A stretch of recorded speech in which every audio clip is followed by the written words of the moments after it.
मानव के जीवन में व्यक्तित्वों की पहचान एक प्रश्न बनकर हमेशा हमारे सामने उपस्थित होता रहता है। व्यक्ति की पहचान करना और फिर व्यवहार करना, ये निजी जीवन से लेकर सामाजिक जीवन तक लागू होता है। वास्तव में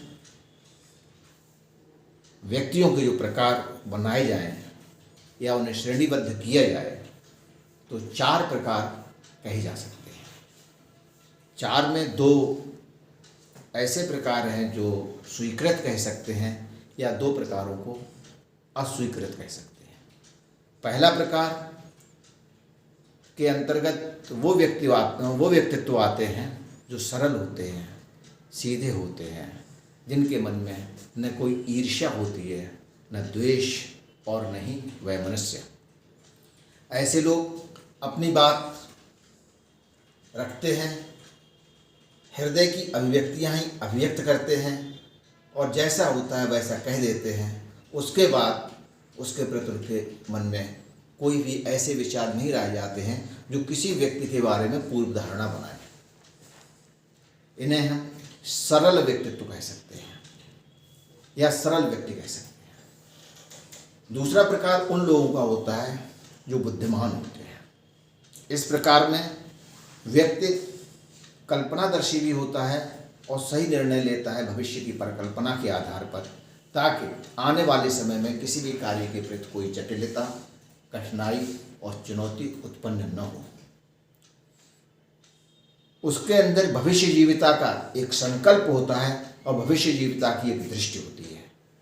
वो जो भी निर्णय लेता है भविष्य को ध्यान में रख के लेता है, परिणाम को ध्यान में रख कर लेता है। ऐसे व्यक्ति बुद्धिमान कहे जाते हैं। तीसरा प्रकार उन लोगों का होता है जो निर्णय तो लेते हैं, बात भी करते हैं, समाज में भी रहते हैं, लेकिन उनके अंदर एक पुट होता है जिसे हम कहते हैं चतुरता। चतुरता के अंतर्गत या चतुरता की यदि हम परिभाषा करें तो उनके केंद्र में स्वयं खुद को ही रखते हैं प्रत्येक निर्णय लेने में, और खुद की स्वार्थ पूर्ति उनका एक अंग रहती है। इस स्थिति में वो दूसरे व्यक्ति से संबंध भी बनाते हैं और अच्छे संबंध बनाते हैं चतुर लोग, लेकिन संबंध बनाने के बाद अपना स्वार्थ हल करने के बाद उसको विस्मृत कर देते हैं, भूल जाते हैं। ऐसे लोगों को हम चतुर या चालाक कह सकते हैं। चौथा प्रकार उन व्यक्तित्वों का होता है जिन्हें हम कहते हैं धूर्त। ये परिवार से लेकर समाज के प्रत्येक अंग पर व्याप्त रहते हैं, हर जगह मिलेंगे। ये लोग संबंध किसी से बनाना ही नहीं चाहते, न संबंधों को जीते हैं, न संबंधों का इनके लिए कोई अर्थ होता है। इनका एकमात्र एक लक्ष्य होता है अपना उल्लू सीधा करना, अपना कार्य निकालना। अब चतुरता और धूर्तता में अगर हम अंतर करें तो चतुर व्यक्ति संबंध बनाता है, लेकिन यह भी ध्यान रखता है कहीं न कहीं चलिए मेरा काम बना। लेकिन धूर्त व्यक्ति को इससे कोई मतलब नहीं होता है। वो आप अपने स्वार्थ के लिए या अपने लाभ के लिए आपका कितना भी बड़ा नुकसान कर सकता है। ऐसे व्यक्ति कहे जाते हैं धूर्त। और मात्र यदि किसी व्यक्ति को एक उदाहरण से बताऊं, 1 रुपये का फ़ायदा लेना है और दूसरे का 100, 200, 1000 रुपये का नुकसान करना है, तो वह 1000 रुपये का नुकसान करने में नहीं हिचकेगा, आपका कितना भी बड़ा नुकसान कर देगा। ऐसे व्यक्ति होते हैं धूर्त। और धूर्त व्यक्ति समाज के प्रत्येक जगह मिलेंगे, आपके परिवार के अंदर मिलेंगे। आज की तिथि में अगर भाई भाई का झगड़ा हमें देखने को मिलता है तो कहीं न कहीं धूर्तता का संघर्ष जो होता है वो सरलता और बुद्धिमानी से होता है।